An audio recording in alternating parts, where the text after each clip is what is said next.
자, 돌아오세요. 이제 이호철의 큰 산이라고 하는 녀석을 보도록 합시다. 소설 파트에서 중요한 게 뭔지는 누차 말하고 있는 중이니까 이제 그만 얘기하고. 자, 작품 분석 바로 들어가 볼까요? 큰 산. 이호철. 자, 일단은 문제 패턴 먼저 파악 들어가자. 24번 문제를 봤더니 이거 무슨 문제? 표현상 특징 혹은 서술상 특징 문제 나오는 거 보이시죠? 네. 병치라는 말 신경 쓰여야 하고요. 작중인물이 아닌 서술자라는 말 신경 쓰여야 하며 연상, 또 객관적 관점, 위선적 면모, 요약적 진술 이런 식의 말들이 전반적으로 신경 써야 하는데 참고로 이 24번 문제 같은 경우에는 조금 뭐랄까 어려운 단어들이 좀 섞여 있어서 이걸 점검만 하고 가자면 얘들아 병치가 뭐야? 병, 나란히 배치하는 거야. 오케이? 그러니까 보통 이런 일이 벌어질 때 8시 55분 현재 혜인은 여기서 공부를 하고 있는데 이 시각 현재 집에서는 동생들과 부모님이 같이 치킨을 뜯고 있단 말이야.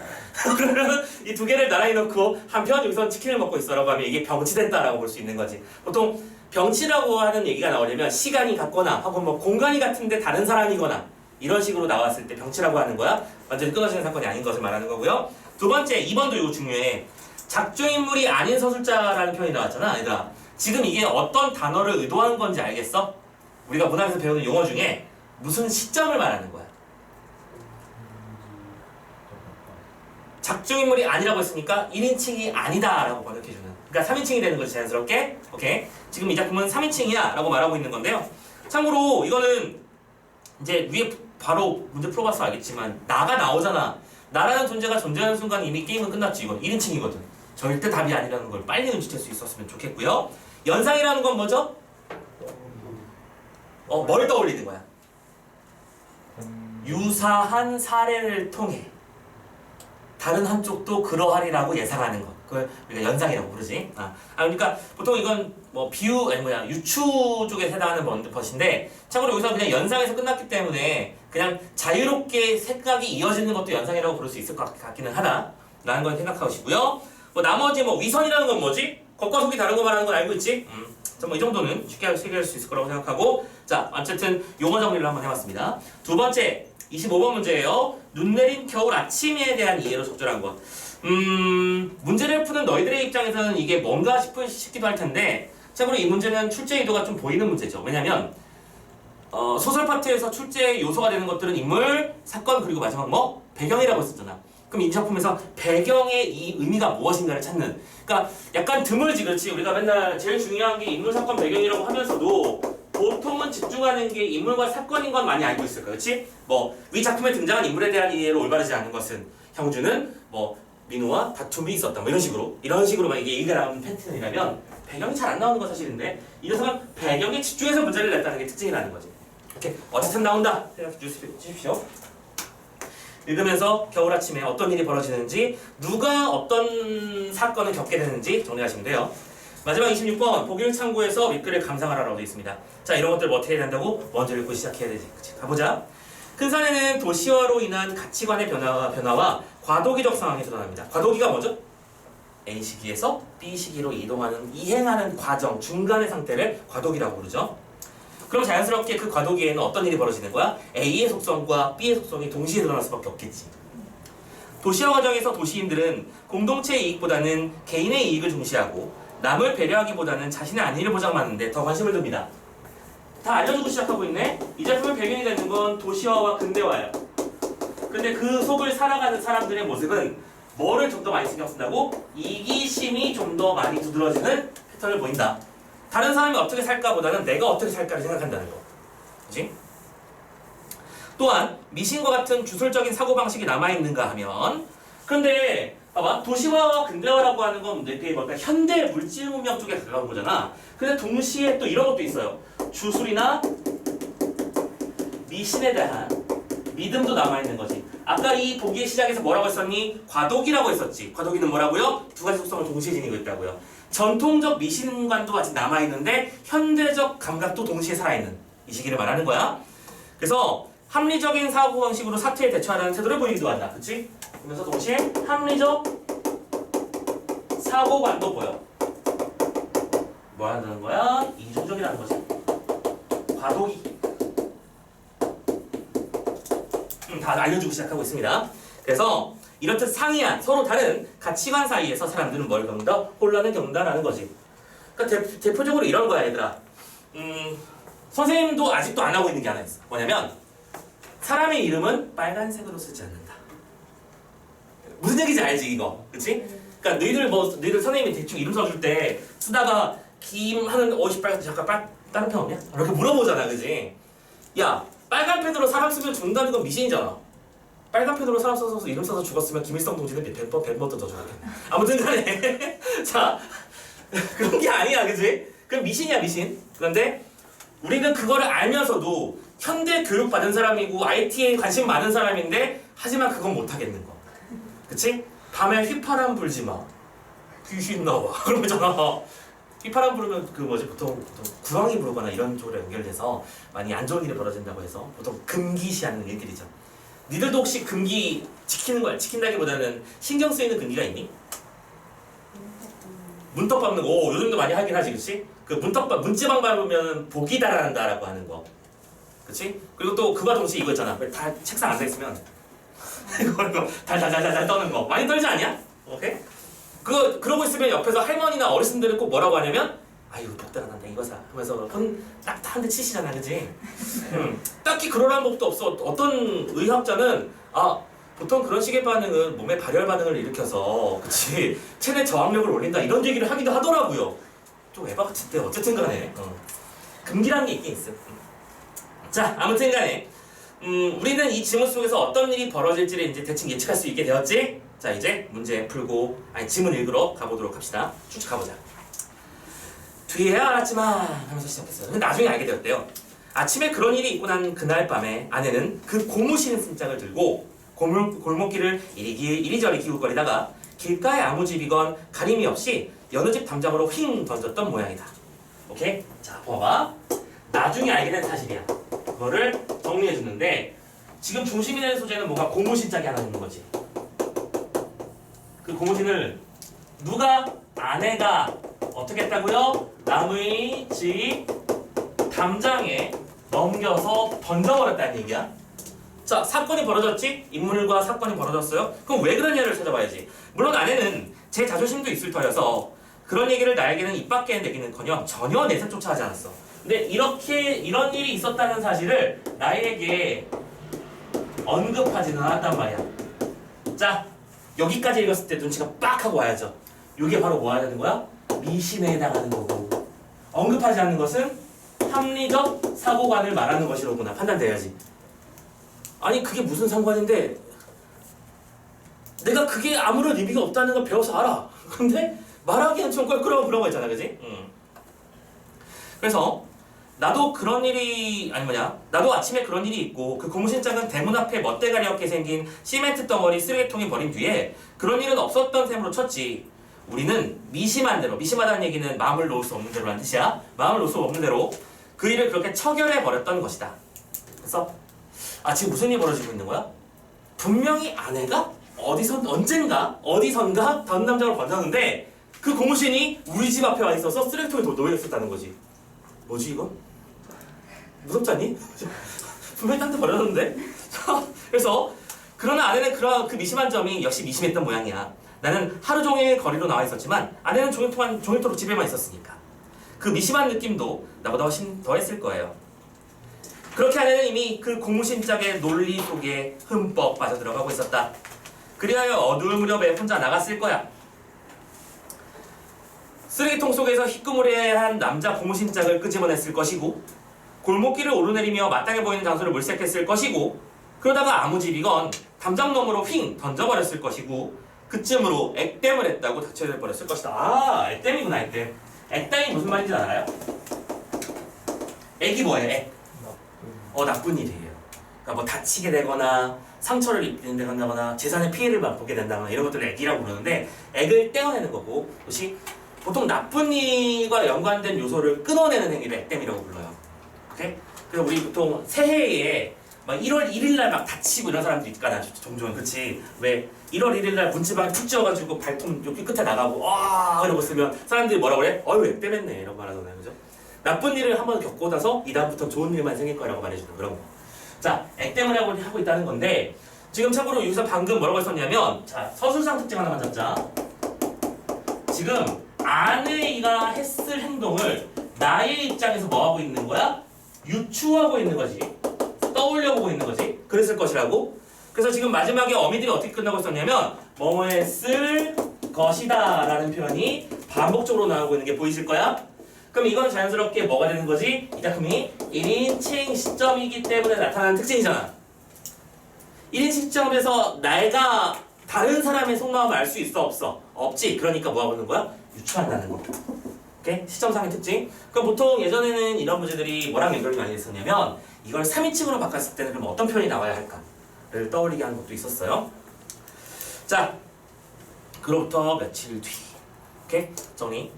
우리 집 앞에 웬 검정 고무신이 하나 있었는데 뭔가 불길한 느낌이 들었어. 딱히 뭐라고 말할 수 없는 애매한 느낌. 그래서 어느 밤중에 다른 집 담장에 던져놓은 상태였던 거야.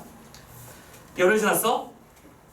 눈 뜨자 안 나갔던 아내가 아빠 눈 왔다 눈 왔어 하면서 오들갑 떨듯이 소리를 질러서 나도 벌떡 일어나서 내입바람으로 나갔어. 아내는 뜰 가운데서 파자마 바람으로 웃고 서 있었지. 와 눈 온다 눈 왔다. 밤새 왔던 모양이지요. 아이 그걸 말이라고 하나 당연하지. 아우 야박스럽게 좀 그렇다고 빗방울 맞장구 좀 서주면 어때요? 너는 합리적인 사람이니까 이치에 닿지 않은 소리는 싫거든. 헤 이치 좋아하시네. 그러니까 약간 티격태격하고 있는 거지. 그치? 주고받고 있는 중이야. 싸우는 거 아니야 이거? 하면서 아내는 입은 비시시 웃고 눈은 얄팍하게 나를 흘겨보더니 다시 장난스러운 표정이 되며 물었습니다. 자 이때 중요한 건 나는 어떤 사람이라고요? 합리적인 사람이다 이라고 굳이 말하는 장면을 보여준 거 보이시죠? 분명히 합리적인 사람이라고 말을 했어. 하지만 이 뒤에 벌어지는 사건은 그렇지 않을 거야. 하늘에 까쁘 구름이 차 있다가 근데 평소에 까쁘기라는 단어를 쓴 사람은 별로 없지 그지? 하늘에 가득 구름이 차 있다가 가장 빠른 시간 안으로 이렇게 온 하늘을 깨끗하게 기어내려면 몇 분이나 걸리는지 알아요? 나는 참 무슨 뜻인지 몰라서 쳐다보고 있었어. 하늘나람이겠지. 하늘나람이라뇨? 넓은 하늘도 있고 좁은 하늘도 있지 않겠어? 그건 어쨌든 당신은 알아? 몰라요? 모르니까 묻죠? 하면서 좀 약간 허무하죠? 허무기도 하고 있어요. 자 아무튼 간에 낭랑한 목소리로 한바탕 웃었습니다. 자 그러면서 뭐가 나왔어요? 눈 내린 겨울 아침이 나왔습니다. 누가 누구에게? 나와 아내에게 뭐를? 즐거움을 주는 아침이었습니다. 그쵸? 지금까지는요? 눈이 와서 아내랑 남편이랑 나와가지고는 눈 구경하면서 농담 다먹기 하고 있는 중이잖아요. 그쵸? 이렇게 좋아요. 아침과 이 저 낭낭한 웃음, 이 눈 내린 겨울 아침이 훨씬 더 눈 내린 겨울 아침으로 느껴지도록 하고 있는 저 웃음, 또한 저 웃음으로 하여금 더욱더 저 웃음이도록 해주고 있는 이 활짝 겨울은 눈 내린 겨울 아침. 너무 기뻤어. 그러나 나오잖아 이제 뒤집히는 거죠. 상황이 반전됩니다. 무엇인가 빠져 있었다. 나는 문득 고향의 큰 산이 떠오르려고 하는 것을 머리를 설레설레 흔들어 지워버렸다. 자, 파란펜으로 써야지. 이 작품의 제목이 큰 산이었거든요. 자, 이렇게 아름다운 장면이 있고 이렇게 모든 것이 행복해 보이지만 나는 그와 동시에 뭘 떠올려? 큰 산을 떠올렸어. 근데 갑자기 웬 큰 산? 하면서 일단 내 머릿속에 지우려고 했던 거지. 자, 큰 산의 의미는 잠시 후에 써드리겠습니다. 뒷구절 맞아 볼게. 그러고 보니 비나 눈이 오다가 개어오를 때에는 되게 바람이 불면서 스름스름 거치는데 이 녀석은 무슨 분명히 어젯밤에 눈이 잔뜩 왔다는 얘기잖아. 근데 갑자기 하늘이 너무 맑아. 그래가지고 선들바람이 지나면서 두꺼운 하늘 복판에 파란 구멍 하나가 깊숙하게 뽕 뚫렸다 싶으면 스름스름 구름이 날아가고 그 다음 순간 눈 깜짝할 사이에 온 하늘은 하늘 끝까지 하늘 활짝 개어있곤 했지. 그렇다 늘 어느새다. 어느새라는 낱말한어로 간단히 처리되지만 간단히 처리 안 될 수도 없게 그렇게 어느새다. 좀 복잡하긴 하다 그지? 간단히 처리될 수도 안 될 수 없게 그런 어느새인데 하늘 끝에서 끝까지 완전히 개어오르는 그 과정을 처음부터 끝까지 완벽하게 지켜본 사람이 있을까? 온 하늘의 구름 조각 하나하나가 한꺼번에 사라져가는 모습을 완전히 본 사람은 있을까? 그런 거 해본 사람 없지 여기. 어렸을 때라도 잘 안 해보지 않냐? 왜 하늘을 한 2시간 동안 쳐다보면서 구름이 나타났다 사라지는 그 모습들을 다 관찰해본 적 있는 사람?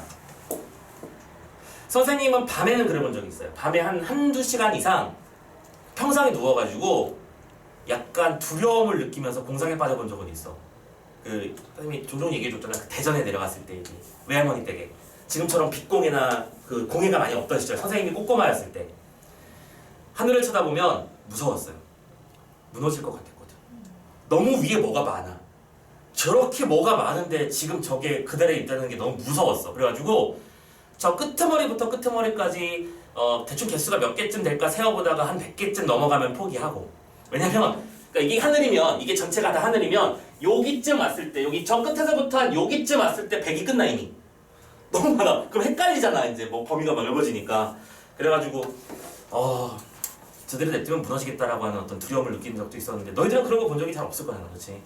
너무 안타깝기도 해요. 지금도 보고 싶은데 보기가 쉽지 않아서 사진으로나 볼 수 있지 않니 요즘에는? 그치? 자, 아무튼 간에 참고로 그 하늘은 여전히 저 위에 있습니다. 그냥 공해 때문에 안 보이는 것 뿐이죠. 요즘에 그 코로나 때문에 그 일산화탄소랑 뭐랄까 그 공장 가동률이 줄어들면서 지금 전국이란다. 전 세계의 환경이 되게 좋아지고 있다면서 그 이탈리아의 수로에는 물고기가 생기기 시작했대요. 물고기가 다시 돌아왔답니다. 사람들이 맨날 이렇게 노젓고 다니니까 막 거기다 오줌 버리고 똥 버리고 막 그다음에 몸물 버리고 해서 우정물이 가득했었는데 요즘에는 막 장난 아니래요. 참고로 중국 상공도 되게 맑아진 거 알지? 엄청 좋아졌어요. 지금 장난 아닙니다. 근데 우리는 이러고 있지. 진짜. 아무튼 언세야. 자, 그다음 다 넘어갈게. 이렇게 눈이 내려서 게다가 하늘이 기어 올라서는 아내는 저렇게도 단순하게 기분이 좋은 모양. 눈을 밟으면서 사뿐사뿐 큰 문 쪽으로 달려나갔어. 그러더니 뜰 끝에서 멈칫 섰다. 일순 여들여들하게 유연하던 아내의 뒷등이 뭔가 현실적인 분위기로 굳어지고 있었다. 어마 저게 뭐유? 말끝 단밑을 꾸부정하게 들여다봅니다. 뭔데? 나도 가슴이 철 뭔가 이게 심상치 않은 느낌이 드는 거야. 뭔데? 열흘 전쯤에 그 일이 떠올라 그쪽으로 급히 다가갔어. 동시에 좀 전에 그 화나던 겨울 아침은 대뜸 우리 둘 사이에 음산한 분위기를 둔갑을 하고 있었지. 고무신짝이에요? 또 그 고무신짝! 아내의 소리는 완연히 떨고 있었다. 공포가 온다. 그치? 나도 합리적인 사람이고 아내도 내 앞에서 그거 너무 불길해서 던져버렸어요 그런 얘기 못하는 도시 여자야. 그치? 도시 사람들이란 말이야. 그런데 이제 동시에 뭐도 느끼고 있는 거야? 두려움을 느끼고 있는 거야. 뭐에 대해서? 그 고무신장이 주는 이미지. 그럼 자 봐봐. 그 새하얗게 씻은 남자 고무신장? 나는 나는 마치 머릿속에 저 아득한 맨 끝머리에 쩡스런 깊고 빈 들판이 있다가 그것이 또 확 열려온 듯한 공포 속으로 휘어가 들어갔어. 나도 공포를 똑같이 느끼고 있다는 얘기지. 오케이? 자, 저 고무신장은 아무 의미가 없다는 걸 우리 모두 알고 있지만 지금 이거는 뭔가 불리한, 뭔가 애군이 나한테 다가오는 듯한 느낌을 주는, 멀리 해야 되는, 버려야 되는 그런 물건이 나한테 돌아오는 느낌을 주는 건데, 그럼 봐봐. 이 안에서 색깔된 얘기를 잘 생각해봐. 아니 분명히 우리 아내가 저 어딘가 던져버렸을 거잖아. 근데 한 열흘 지났을까? 그게 다시 우리 말로 돌아왔다는 얘기는 그 사이에 이 고무신이 혼자 돌아다녔을까? 미친? 그런 일은 없는 거고. 무슨 일이 벌어진 거야? 모든 사람들이 서로 다른 집에 던진 거야. 그렇잖아. 그래야만 이렇게 되는 거잖아. 그럼 이 집에선 또 다른 집에 던지고 다른 집에 여기서 던지고 그게 결국 어디로 돌아온 거야? 다시 얘네 집으로 돌아온 거야. 즉 도시인들의 삶의 모습은 그만큼 뭐다? 이중적이다라는 거야. 이 마을에 있는 사람들끼리 요즘 고무신장에 문제가 되고 있습니다. 같이 태우시죠. 차라리 이렇게 하면 모를까. 지금 다 쉬쉬하고 있는 거잖아. 아무도 말 안 했어. 그지? 근데 결국 우리 집이 돌아왔단 말이야. 현대 도시인의 삶에 대해서 말하고 있는 작품이다 라고 해서, 자 봐봐. 그럼 정리를 할게. 아까 선생님이 큰 산이라고 하는 녀석이 떠올랐다는 게 이 중요한 뜻이라고 했었잖아. 이 큰 산은 무슨 뜻이냐면 말 그대로 포용력이 있고, 이 포용력이 제일 중요한 말이긴 하지. 포용력이 있고 넓은 존재를 뜻하는 거야. 하지만 우리가 살아가는 이 세상은 사람들의 뭐로 가득해? 이 세상은 사람들의 이기심으로 가득한 거야. 나한테는 딱히 누가 나한테 물어보면 딱히 그게 무슨 상관이에요라고 말하는 되게 세련된 느낌을 주는 삶을 살면서도 자신한테 손해가 될 거라고 생각하면 몰래 딴 집에 던져버리는 그런 행위. 오케이? 바로 뭐야? 현대인의 삶을 보여주는 거지. 겉으로는 교양 있는 척, 겉으로는 깔끔한 척 살고 있지만 속으로는 남 뒤통수 치는 것도 마다하지 않는 자기 이기심이 더 중요한 그런 사람들의 모습을 말하는 거고 그건 우리도 포함되어 있는 거예요 여기서. 그리고 이런 이 세상의 이기심 속에서 난 뭘 떠올렸다고요? 큰 산을 떠올렸죠. 그러면 큰 산 다시 한번 무슨 뜻이라고요? 우리가 잃어버린 오케이? 포용력 있고 넓은 관대한 그런 마음들을 상징하는 것이로구나. 그렇지? 거대한 공동체의 질서를 유지할 수 있는 어떤 큰 힘, 막강한 존재 이런 것들을 큰 산이라고 표현한 거로 정리하시면 이 작품 분석 다 된 거예요. 이 작품의 핵심 사건도 이거였구나. 되셨죠? 네, 좋습니다. 자, 그럼 뒤에 있는 문제 풀로 가봅시다. 1번 다른 장소에서 동시에 벌어진 사건은 병치했대요. 자, 병치라고 했으면 참고로 여기서 병치됐다는 얘기는 아마 시간이 고정된 거야? 공간이 고정된 거야? 공간이 고정돼 있지? 공간이 고정되는 상태에서 서로 다른 시간의 모습을 보여주고 있지. 그때 공간은 어디였지? 우리 집이었지. 즉 다른 장소에서 동시에 사건이 벌어진 게 아니라 같은 장소에서 서로 다른 시간에 사건이 벌어진 거지. 1번은 답이 될 수 없구나. 판단되셨습니까? 땡. 2번 작중 인물이 아닌 이걸 다 이미 말씀드렸죠. 작중 인물이 아닌 서술자가 등장했다는 순간 나는 성립할 수 없게 되는 거야. 2번은 아니야. 3번 연상을 통해 새로운 공간을 제시했어. 자, 새로운 공간이라고 하는 건 아마 큰 산이라는 얘기는 할 수 있을 것 같아. 그치? 그런데 이게 연상을 통해서 나온 건 아니야. 그쵸? 연상이라고 하는 건 어떤 시발점을 계기로 촉발되는 것들을 말하는 건데 이거는 여기에서 반대 지점이 생각나 버리는 거잖아. 그치? 오케이? 내가 버스에서 불편하게 가고 있으니까 안락한 소파가 생각났어. 이렇게 말하는 거잖아. 그치? 자, 그런데 이 뒤를 더 보면 확실하게 답은 나옵니다. 시대 상황의 이념적 성격을 구체화하고 있다? 지금 이게 이념에 대한 얘기가 나와 있었니? 뭐 공산주의, 사회주의 이런 얘기 나왔었어? 안 나왔잖아. 판단할 수 있는 근거가 없지? 답이 될 수 없습니다. 4번 사건에 개입되지 않은 이의 객관적 관점을 통해 삑 아니야. 이거 나도 사건에 개입돼 있어. 오케이? 나도 찜찜해. 아내도 역시 내 앞에서 그 미신을 믿는 모습을 보여주지 않기 위해서 되게 도도한 척을 했지만 막상 공신을 봤을 때 공포에 질려했지. 5번입니다. 추측을 포함한 유약적 실수로. 추측이라는 게 뭐 말하는 거니? 아까 얘기했었던 요거. 그렇지? 추측의 표현을 통해서 사건의 경과를 드러내어 현재 상황에 대한 이해를 돕고 있습니다. 맞죠? 이 공신이 느닷없이 우리 집에 있는데 사람들이 놀라면 그건 이상한 거잖아. 근데 이 공신이 원래는 딴 데 던졌다라고 하는 것을 내가 아내의 어떤 행동을 추측해서 보여줌으로써 그 사건이 한 번에 쫙 이해가 되게 만들어줬지? 오케이, 정답은 5번 잡으시면 되겠습니다. 됐죠? 25번 문제 넘어가자. 그래서 결론적으로는 이 겨울 아침은 무슨 의미가 지니는데 1번은요. 자, 눈 내린 겨울 아침에 활짝 깬 하늘을 보고 나는 아내의 자존심을 세워주겠다고. 다시 뭔 소리야? 이런 거 한 적 없어, 그지? 땡. 2번 눈 내린 겨울 아침의 밝은 분위기가 나와 아내의 불안감으로 인해 음산한 분위기로 바뀐다. 방금까지 해피 반짝반짝 트윙클 하고 있었잖아. 근데 지금 뭐가 됐어? 지금 음산하고 스산한 느낌으로 바뀌었지. 2번이 정답이군. 3번 상실감에 젖는다. 뭔 소리야? 그런 거 하는 적 없어? 4번 아내는 감정에 들떠 한때 나에 대해 가졌던 미심한 느낌. 잠깐만, 뭐가 잘못됐어? 미심한 느낌이 있는 건 사실이야. 아내는 미심한 느낌을 버릴 수 없었다고 했었으니까. 이때 근데 미심한 느낌은 나에 대한 게 아니라 뭐였죠? 고무신장. 고무신장. 저거 뭐 있다. 그죠? 그리고 그 고무신장은 아직 완벽하게 끝나진 않는 것 같다는 그런 느낌. 그죠? 참고로 나중에 밝혀지는데요. 버스까지 타고 갔었습니다. 대박이죠? 가까운 데 갖다 놓으면 또 다시 돌아올 가능성이 높잖아. 생각해봐. 내가 이게 싫어서 804호에 던져놨어. 그럼 804호에서는 이 싫어서 803호에 던질 거고 그럼 또 이거 빙글빙글 돌 거잖아. 그래서 어떻게 했는 줄 알아? 버스 타고 가서 6층이나 내려오는 거야. 근데 그게 다시 여기 와 있는 거지. 그러니까 충격이 더 심한 거야. 우리 집에 큰일, 나쁜 일이 생기겠구나. 이런 미신 생겼다는 얘기죠. 아무튼 그런 얘기가 있습니다. 자, 그리고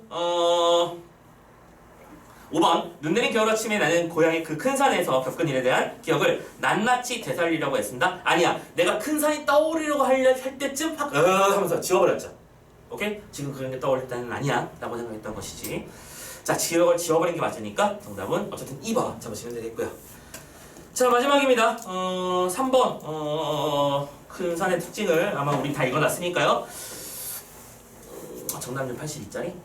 자, 일단 5번으로 가자. 5번 갑시다. 5번 스스로 합리적인 사람이라고 강조한다. 아까 선생님이 아까 확인했었죠? 나는 합리적인 사람이다 라고 얘기하는 부분. 하지만 이런 멘트 때문에 그들의 불합리성이 더 강조되는 효과가 있었던 것이겠지? 아내가 장난스러운 표정으로 응대하는 대화 내용에서 오케이 좋아요 있어요. 합리적 자세로 남을 배려하는 새로운 가치관의 면모를 확인. 뭔 소리야?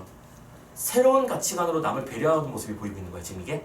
아니죠. 이거는 뭐냐면 내가 아내랑 대화하는 거는 합리적 자세라든가 배려의 태도랑은 그냥 아무 상관이 없는 얘기입니다. 그죠?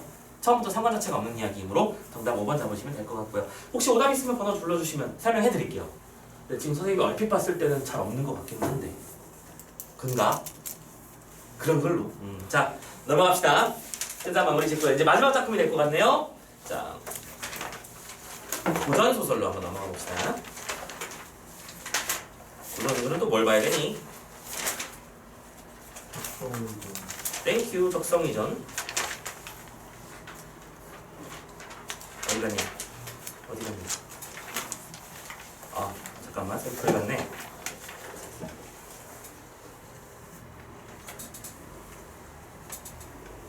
여기 있다. 페이지 185 열어주시면 되겠고요. D26번. 이거는 작품이 너무 많아서 선생님도 좀 즐겨찾기를 해놨는데 막 헷갈려. 자, 적성이전 한번 봅시다.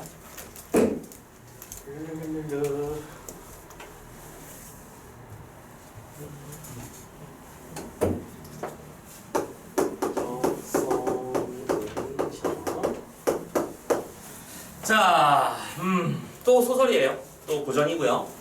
고전 소설에서 뭐 중요한 게 뭔지 이 정도 맞으면 이제 반복적으로 학습이 돼서라도 잘 알 수 있을 거라고 생각합니다.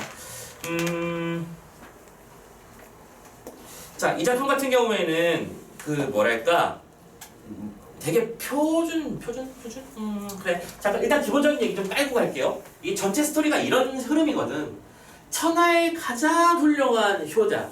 그 효자가 고난을 극복하고 형님의 어떤 이간질과 형님의 간악한 흉계를 벗어나서 신령의 도움까지 받아가면서 그 부모님에게 효를 완성하는 그 모습을 그린 작품. 오케이? 그래서 이 작품은 일단 키워드 요 두 가지는 알아두시고 가면 좀 편해요. 어쨌든 이 작품은 키워드는 효다.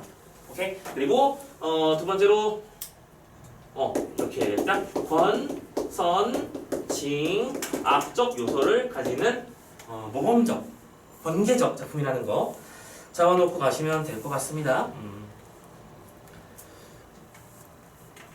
오케이. 자, 그러면 작품 자체가 뭐랄까 막 되게 어려운 구조를 가지고 있는 작품은 아니야. 선생님이랑 예전에 이제 뭐 유시삼대록이나 이런 작품도 했었고 사실함령이나 이런 작품도 했었는데 뭐 작품들에서 이런 구조가 되게 중요하니까 잘 봐야 돼라고 하면서 보여드렸잖아요.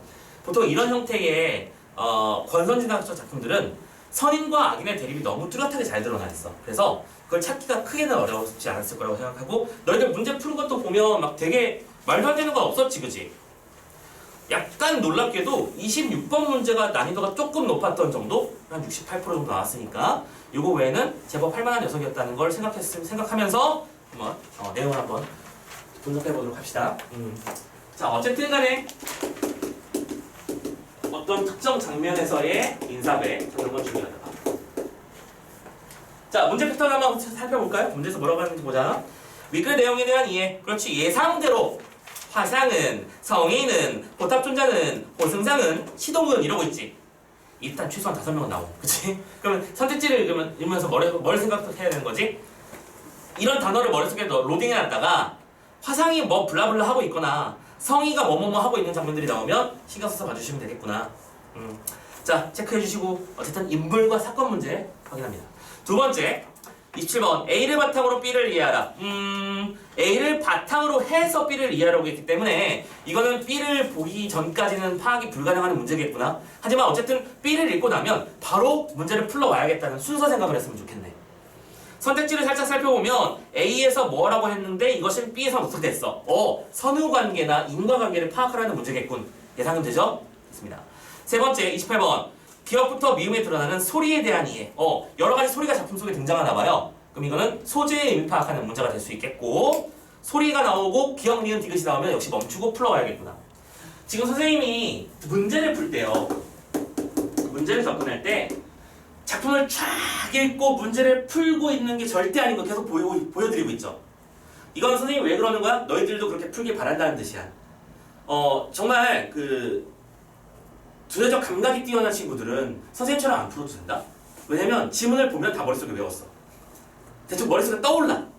그러면 굳이 두 번 읽고 왔다 갔다 할 필요 없는 건데, 그렇지 않은 절대 다수의 우리들은, 선생님을 포함한 우리들은 이렇게 해서 그냥 문제 푸는 속도를 끌어올려가지고 나중에 어디 써먹어야 된다고? 독서 파트에 써먹어야 된다고 누차 말씀드리고 있잖아요. 그죠?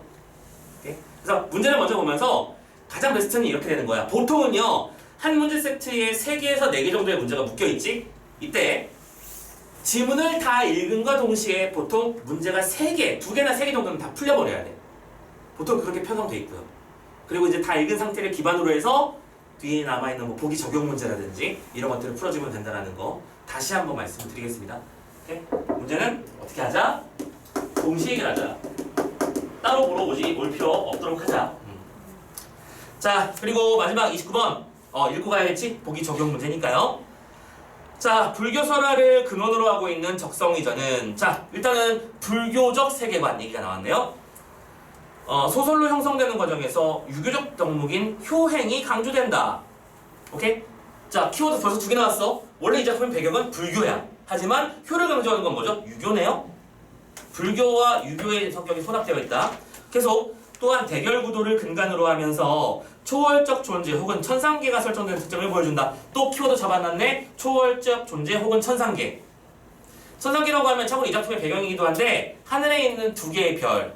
이 얘기 좀 해볼까? 얘들아, 우리 고전문학 작품에서 천상계가 나올 때는 보통 신선이 많이 나오잖아, 그치? 근데 그 신선은 참고로 별이에요. 도교 세계관에서 이런 겁니다. 전 우주의 중심이 어딘가 있을 거야, 그치? 그리고 이 중심을 바탕으로 별들이 주변을 빙글빙글 돌고 있는, 일주하고 있는 거거든? 그래서 그 별들의 움직임이 뭘 만들어내는 거야? 우리가 알고 있는 뭐 계절별, 별자리 모습이 달라지는 것들을 만들고 이런 식으로 판단을 합니다. 그래서 이 중심을 향해서 별들이 움직이는 모습이 마치 왕을 향해서 신하들이 다가가는 모습으로 보여지기 때문에 배하러 가는 모습으로 판단되는 거고, 그럼 이때 그 각각의 별들은 뭐가 되는 거야? 신하가 되는 거고, 그 각각을 우리는 선관이라고 불러서 신선이라고 부르는 거야. 그리고 신선들을 돕거나 혹은 옥황상제라고 하지, 센터를 옥황상제를 돕는 존재를 우리는 선녀라고 부르죠. 판단되시죠? 아무튼 별 얘기 나오고 이런 얘기 나오면 보통 이런 식이 된다는 거 알아두세요. 천상계나 어떤 초월적 존재가 설정된 것이다. 또 특히 형제 갈등이라는 가족의 문제를 다루면서 권성징악적 설명을 드러내고 있다. 지금 뭐 별의별 얘기를 다 하고 있지, 그치? 그럼 이것들이 다 뭐가 되는 거야? 선택지에서 써먹고 싶은 말들이 된다라고 생각하면 되는 겁니다. 됐죠? 자, 염두에 두시고요. 그러면 이제 질문을 한번 읽어볼까요? 자, 무슨 말을 하고 있는지 봅시다. 바로 가자. 이곳은 서방세계라 속객이 어찌 오시니까? 라고 물어봤습니다.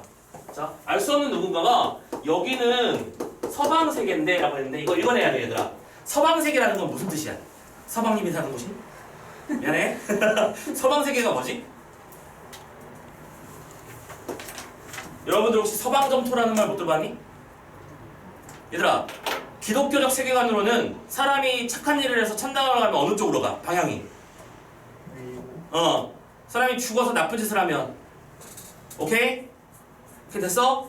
근데 불교에서는 사람이 도를 깨닫고 다음 어떤 불교적 깨달음을 얻어서 어떤 부처님이 되는 방향이 뭐냐면 서쪽이라고 생각해. 그래서 서방점토라는 말을 쓰는 거야. 서방점토는 천국이야, 쉽게 말하자면. 그럼 동쪽은 뭘까요? 지옥 아니에요. 우리가 사는 곳이 곧 지옥이거든, 현실세계예요. 끝없는 윤회의 둘레를 살고 있는 거야, 우리는 지금. 깨닫기 전까지는 살고 또 살고 하면서 계속 상처받고 계속 아프고 계속 슬픔을 얻고, 하지만 이 모든 걸 초월해버리는 우주적 존재가 되면 이제 서쪽으로 슝 하고 가버리는 거야. 됐지? 여러분들 제방매가 배웠잖아. 서방점토 서쪽으로 지선을 날리잖아. 서방이라고 하는 건 불교에서의 어떤 이상향을 말하는 것이다. 그러니까 이런 것도 읽어낼 수 있으면 작품이 되게 편하게 읽히는 거죠. 그러니까 무슨 얘기냐면 불교 기준으로는 야, 천국인데 네가 왜 와? 이러고 있는 거잖아 지금. 오케이? 속인 무슨 뜻이야? 일반적인 사람들 속객이 어떻게 오느냐 물어보죠. 했더니 성의가 공손하게 답례하고 가로되, 아 그렇구나.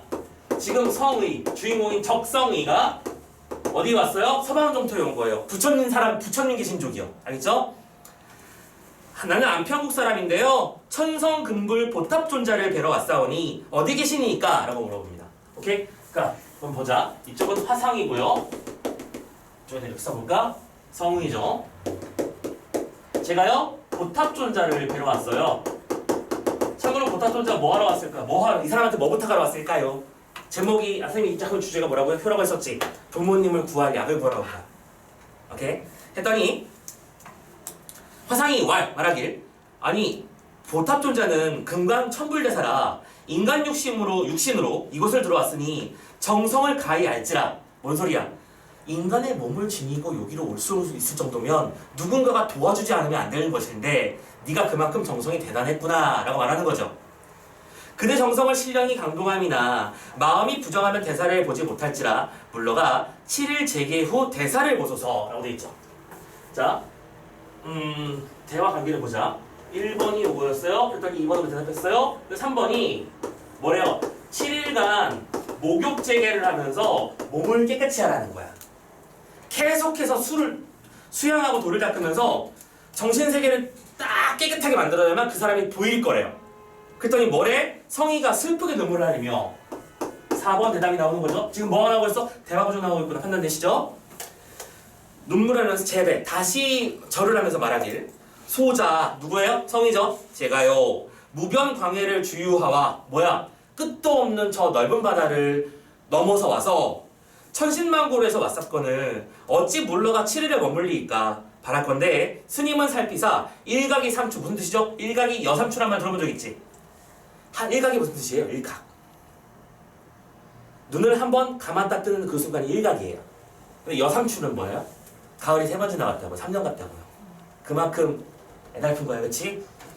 자, 일각이 여삼추 같은 갓싸운 성의 마음을 근데 이런 표현 좀 그렇지 않냐? 니들 읽으면서 아무렇지도 않았어? 자기 자신을 객관화한 표현이잖아. 형준이는 지금 집에 가고 싶어. 이런 거잖아, 그치? 자, 성의 마음을 불쌍히 여기지 아니하시면 차라리 이곳에서 죽어 사부의 어여삐 여기심을 바라겠나이다. 그쵸? 자, 안 주시면 죽어버릴 거예요. 죽을 거야. 라고 말하고 있습니다. 했더니, 자, 화상이 다시 말합니다. 아니, 이곳을 한번 보면 삼재 팔난이 소면 되나니 귀객의 효성이 창천에 사무치는지라. 오케이? 보통 이거 내가 근데 다시 한번 생각해보니까 너 대단하다. 어떻게 여기 왔니? 라고 말하고 있는 거야. 그러니까 마치 뒤에 하늘에 날개 달린 천사가 물어보고 있는 거야 나한테. 야 여기 너 어떻게 왔어? 날개도 없는데 어떻게 왔냐? 이렇게 물어보고 있는 거잖아. 자기래 존자 분부하시되 명일 유시에 안평국 왕자가 내게 올 것이니 오는 즉시 아뢰라 하더니 뭐야 이 새끼. 알려줬네? 당황스럽지 않냐? 그래서 자기네 존자께서 당부를 하셨어. 뭐라고요? 오늘 유시에 안평국에서 온 사람이 올 거야. 미래를 내다보는 존재인 거야. 존재는 그치? 그래서 그 사람을 데려와 라고 말한 사실이 있었는데 생각해보니까 그거 넌가 보다 라고 말하고 있는 중이네요. 했더니 잠깐 머물소서 하고 들어갔어요. 그리고는 이윽고 다시 나왔어. 청학원을 들어간 거지. 그럼 청학원을 쯤에서 여러분들은 뭘 해주면 되는 거야? 이렇게 선생님은 이렇게 하겠지만 너희들은 딱 끊어주면 자 공간이 이동했네요 라고 판단하시면 되는 거잖아. 그죠? 하나의 장면이 끝날 때마다 이렇게 마킹을 해주는 것도 좋은 기술 중에 하나야. 준수야 힘내! 힘내! 자 다음 챕터로 넘어가자. 아무튼 그래서 7층 정각의 1위 존자 머리 위에 누런 송란을 쓰고 블라블라블라 다 패스 하면서 성의가 7보대 아래에서 재배 또 인사를 드립니다. 존자께서 말씀하시길 내 일찍이 수도하여 천하제국 중생의 선악을 보는지라. 뭐야? 나는 이 세상 모든 것의 선과 악을 볼 줄 알아. 이제 내 효도하여 위친지성 무슨 뜻일까? 친은 부모란 뜻이잖아. 부모를 위해 지성을 다하는 그 마음이란 뜻이 되겠지. 이 지극하여 극락서역이 창에 누말린데도 부모에게 효도함을 위친지성으로 길을 삼아 금일로 올 줄 알았더니 과연 왔구나. 오케이? 라고 생각하면서 환약 1봉을 준 거야. 그래서 자 이거 씬넘버 A 챕터라고 보자. 씬넘버 B 챕터에서 누굴 만났어? 존자가 왔네? 라고 말하면서 뭘 준 거야? 환약 1봉을 준 거지. 환약 1봉 한 봉지. 두 봉지 주지. 자, 아무튼 간에 이야기 뭐라고요? 일영주래요. 일영주가 뭐냐? 세상의 모든 것을 다 치유하는 그런 이야기라고 생각하면 돼. 너는 본디 하계 사람이 아니라 잠깐만. 여기서 지금 존자가 이걸 주고 나서는 얘기를 더 해주고 있지, 그치? 너 하계가 무슨 뜻이야? 인간계야. 하계가 있다는 얘기가 뭐도 있다는 얘기야. 상계도 있다는 얘기고 상계가 있다는 얘기는 천상계를 획득한다는 얘기지. 너는 원래 여기 소속이 아님. 이런 뜻을 알려주고 있는 거지. 자, 판단됐어. 하계가 아니야. 전세에 묘일성신과 혐의가 있더니 금세의 형제됨에 고뇌가 있으니. 아, 그렇구나. 봐봐. 지금 출생의 비화를 알려주고 있는 거예요. 묘일성신과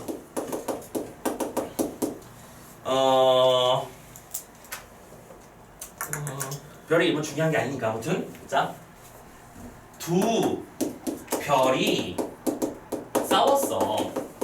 그래서 옥황상제께서 너희 새끼들 내려가서 고난 좀 겪어 하면서 두 사람을 어디로? 지상계로 유배 보낸 거네.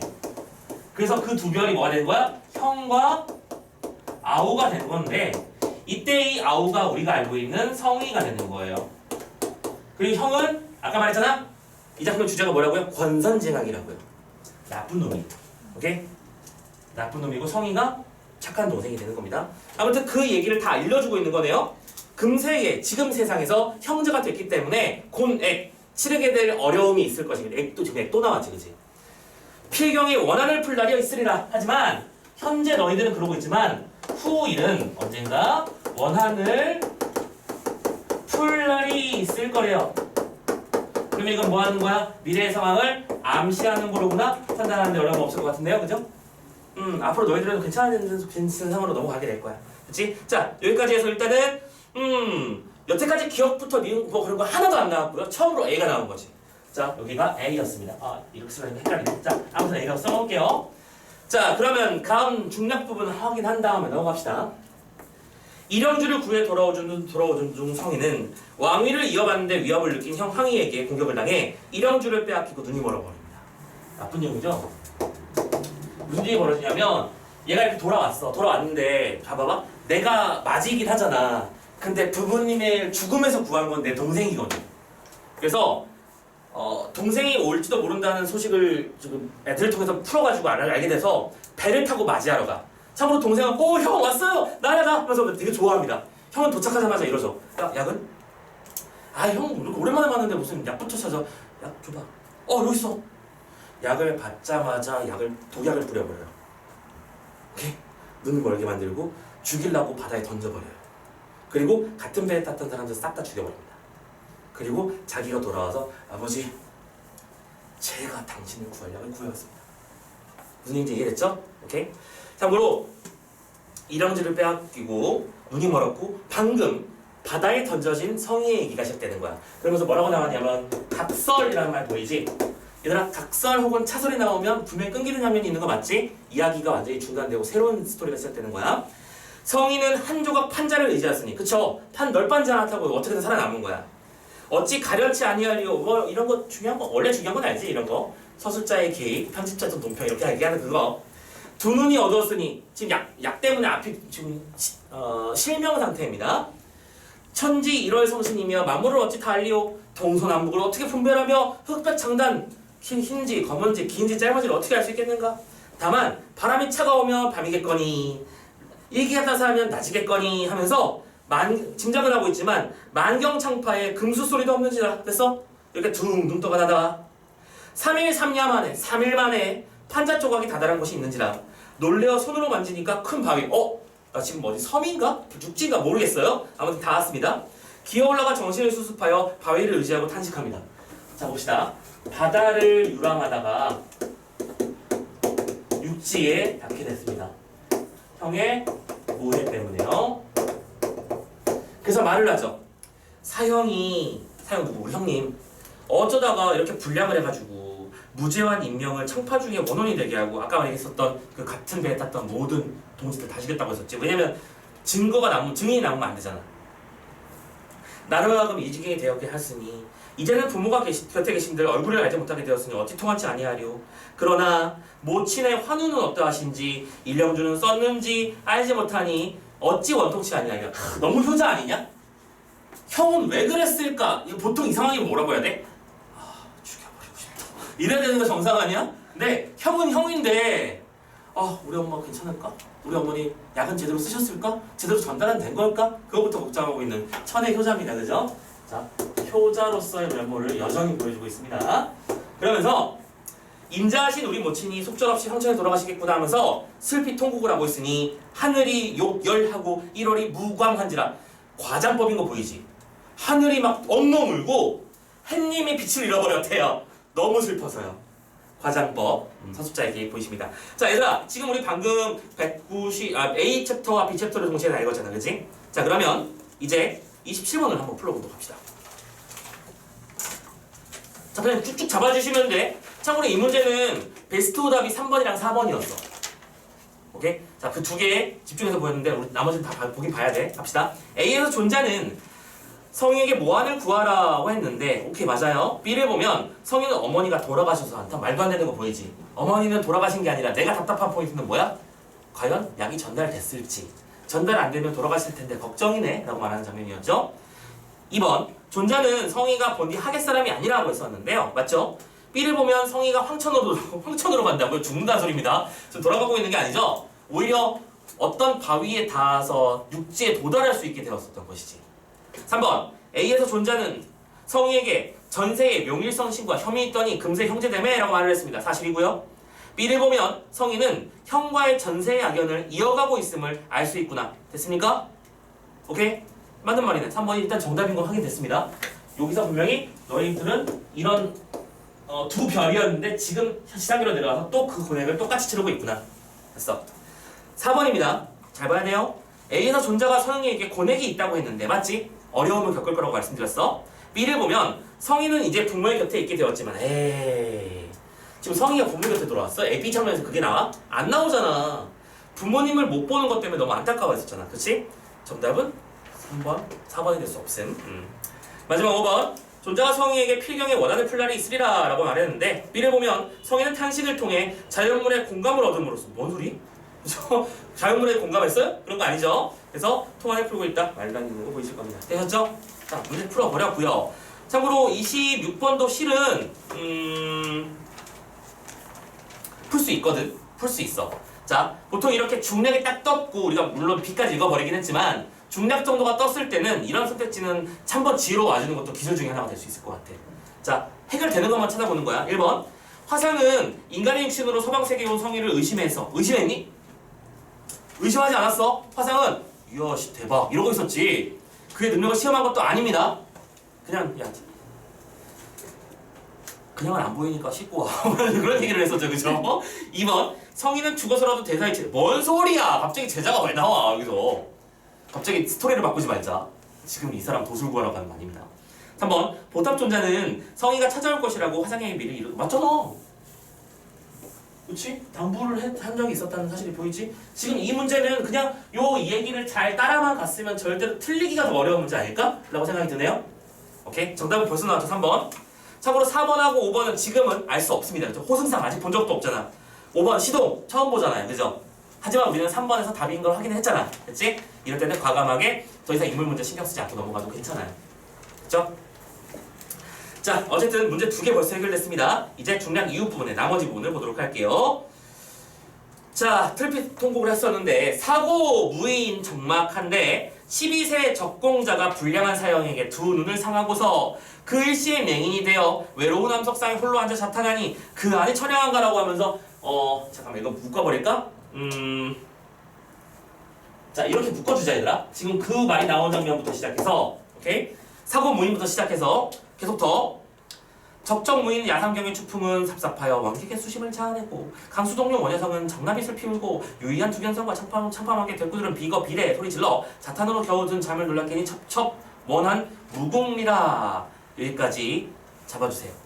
지금 선생님이 잡으라고 한 구절 누가 설명을 하고 있는 거야? 다시 한번 말씀드리자면 서술자가 튀어나온 부분이지. 그래서 뭐라고요? 너무 불쌍하지 않니? 라고 말하고 있는 거잖아. 그치? 보통 고전소설에 나타나는 일반적 특성이니까 잡아놓고 가십시다. 어려운 거 아니에요. 네. 자, 어쨌든 하늘을 우러 탄식을 맞이 아니하는데 자 문득 청아한 소리가 들리거늘 자 시작됐습니다. 지금부터 기억부터 미음까지 의미를 파악해야 되겠죠. 그렇죠? 자 근데 이제 막 등장한 거니까 문장을 다 읽고 가자 얘들아. 어디서 뭔가 청아한 소리가 들려 귀를 기울여 들으며 헤아리되 이것은 분명히 대나무에서 나는 소리 대나무를 소재로 만든 뭔가 피의 소리 같은 건가 봐. 이 같은 대해 중에 어찌 대밭이 있는고 하면서 여기는 밭이 반드시 총나라 땅이겠구나. 오케이? 그러니까 약간 강남쪽 이렇게 해서 이렇게 쭉 흘러가가지고 멀리 도착해버린 거구나 생각하는 거지 하면서 소리를 쫓아 내려가고자 하더니 라고 되어 있습니다. 자 기억 읽으러 갈까요? 기억 표류하던 성의가 자신이 있는 위치를 가늠할 수 있게 해주는 소재이다. 맞습니까? 그렇죠? 지금 여기가 어딜 것이다? 총나라일 것이다 라고 예측을 했었잖아. 그렇지? 충분히 판단 가능하지? 1번 오케이. 자 계속 또 읽으러 갑시다. 문득 오작이 우지지며 오작이 뭐야? 까마귀랑 까치 요 오작교 알잖아. 그렇지? 새들이 지적이며 손에 자연 집히는 것이 있거늘 이는 곧 실과라. 실과를 뒤집어 보세요. 과실이죠. 과일이에요 과일. 그러니까 새들이 지저귀면서 파닥파닥 돌아간다는 얘기는 먹을 게 있다는 뜻이고 그 먹을 것을 구하게 된 거지. 아무튼 먹으니 배부른지라 정신이 상쾌하거늘 오작에게 살해하고 자 끊고 가자. 얘들아 고마워 너희들 덕분에 맛있는 걸 먹게 지금 며칠 동안 굶었잖아 그지? 먹을 수 있는 에너지를 구한 겁니다. 2번 먹을 것이 주위에 있다는 것을 알려주는 신호 바로 새들의 지저김 확인됐습니까? 좋아요. 자, 오작에게 살해한 다음에 바위에 내려 중림을 찾아갔더니 울밀한 중림이나 아주 울창한 것입니다.